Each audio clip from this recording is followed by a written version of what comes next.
Mr. Speaker, I thank you very much for giving me this opportunity to contribute and to support these very laudable projects proposed in the 2018 budget of Mr. President, the budget of 8.6 trillion proposed for 2018. My only worry here is why, if we were not able to implement fully the 7 trillion proposed in 2017 budget, why do we have to increase our budget again to 8.6 trillion? I think that will be for subsequent budgets. If we are not able to implement, let's return to a point where we can be able to implement, even though they are just mere estimates.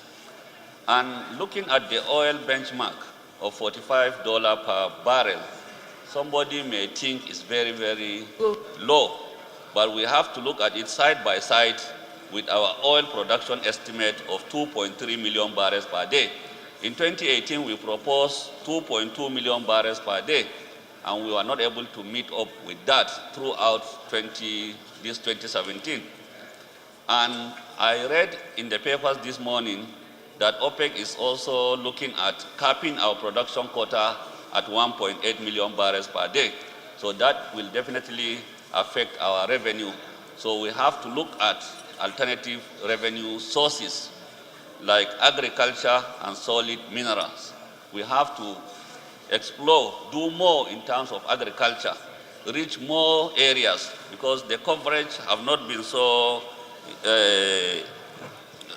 much in 2017. So we need to cover more areas so that we encourage our farmers to produce more and encourage industries that can process our agricultural production. With this Presidential Committee on Ease of Doing Business, I think it will attract more industries. And we need to also look at getting revenue through sales of our assets. There are so many assets lying across the country that are unproductive, and also intensify the recovery of looted funds. We also need to generate more employment, to look at the revival of our textile industry, because up till now we have not done so much on reviving our textile industries. Then in terms of our capital budget, the implementation in 2017 is very low, so we need to look at the unimplemented projects that were captured in 2017 budget and bring them, carry them forward to 2018 budget, because some of them I've checked were not carried into the 2018 budget. And also, especially the zonal intervention projects. In 2016, some of the zonal intervention, we only implemented 80% of the zonal intervention fund, and the 20% was not carried over to 2017. So I think we should, whatever that is not implemented in 2017 should be carried forward to 2018. There are very laudable key projects in 2018 budget, like the Mamila hydro project that was provided for, very commendable. The provision for education, very commendable. The counterpart funding for transmission line, that will improve our electricity generation and transmission, so very commendable. The housing program of 35.4 billion, very commendable. Over 300 billion for construction and rehabilitation of our roads. I think the committee on